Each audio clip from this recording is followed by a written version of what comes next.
Hey guys, what's up? This is Jordan Crook with TechCrunch, and I'm here with Kerry Trainor, who is the CEO of Vimeo. Hello, Kerry. Hey. How are you doing? I'm well. How are you doing? Thanks for coming out and seeing us. Pleasure. Thanks for having me in. So the big news recently is that you guys bought Echograph, which is like a gift-making app, essentially, right?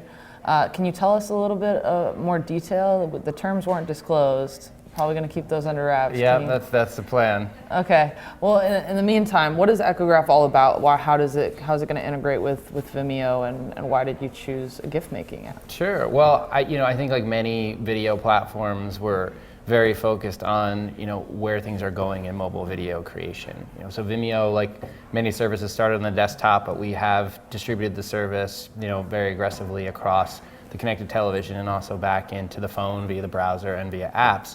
But one area that we think is just evolving really quickly is mobile video creation, and I think that animated GIFs are one of those areas. And the reason that we ended up focusing on Echograph was, I think like Vimeo itself, they took this position of they were trying to deliver a very high quality experience for both creating these and displaying them. So if you just kind of fire up the Echograph app, we think it's very simple, it's clean, it's elegant, and the actual products that are coming out of it, generally characterized as animated GIFs, but this experience that kind of inhabits the world somewhere between a still image and a full moving video.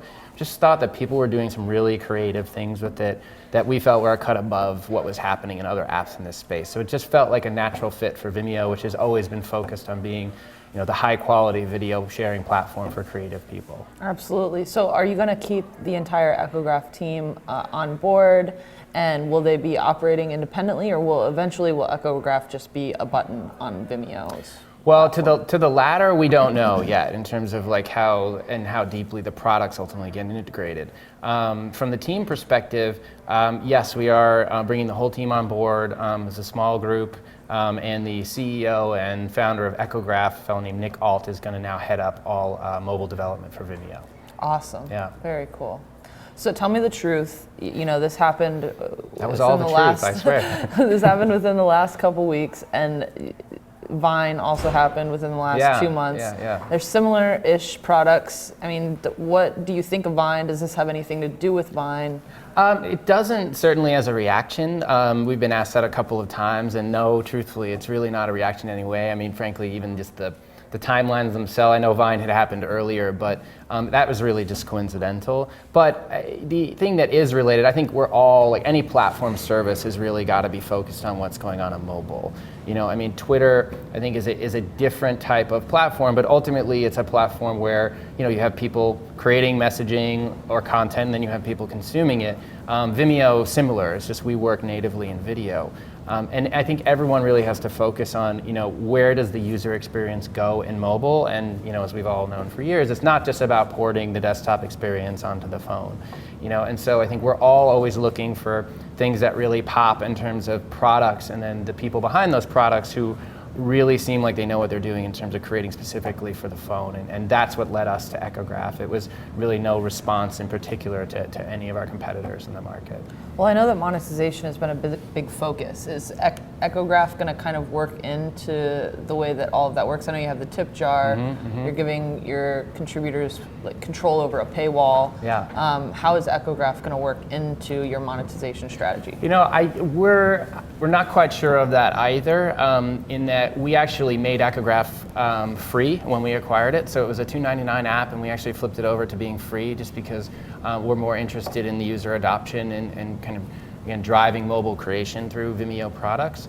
In terms of monetization for Vimeo overall, we are very excited about our plan, and it actually involves a number of different revenue streams. We do sell subscription services today, basically upgraded versions of our upload tool suite. We have Vimeo Plus, we have Vimeo Pro, that's growing nicely for us. We also do have a media business on the site. We pride ourselves on keeping a very low ad load as compared to other experiences, but we do have advertising on the site, which does well for us. And then we also do have transactions, which tip jar is one type, so that's where users can donate to creators of videos, no paywall, but donate any amount they wish. And then we will be rolling out a proper paywall service, just as you mentioned, in the months ahead. So really that's kind of that combination of monetization from subscriptions to ads to transactions. We're going to be pushing forward on all of those. In terms of Echograph's specific role, it's more about just bringing Vimeo services deeper into the phone as opposed to any specific impact on our monetization plan. Right, so you guys have, like you said, a number of different channels for revenue.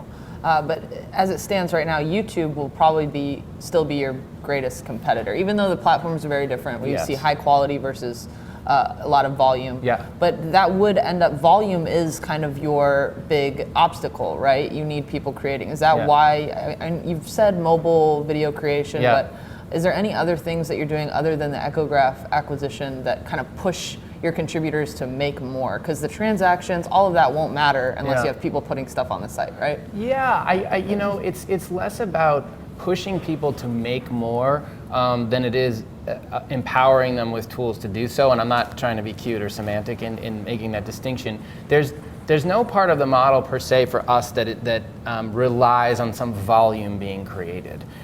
You know, we're very happy about our plan right now in terms of with the volume that we see being created today. So it's not about giving them tools to try to up any sort of volume. It's more about, I mean, I personally believe that we have yet to see what it really means now that a lot of people have, millions of people around the world now have HD video cameras in their pocket, and we've seen certain apps kind of start to unlock the massive potential of photo creation. Everyone points to Instagram and other things, but we're just starting to understand what that means in video. And it's more for us about, just as we want to be the high quality platform for people to share their videos, we want to be the application where people can create beautiful videos. And I think we're all just learning what that means.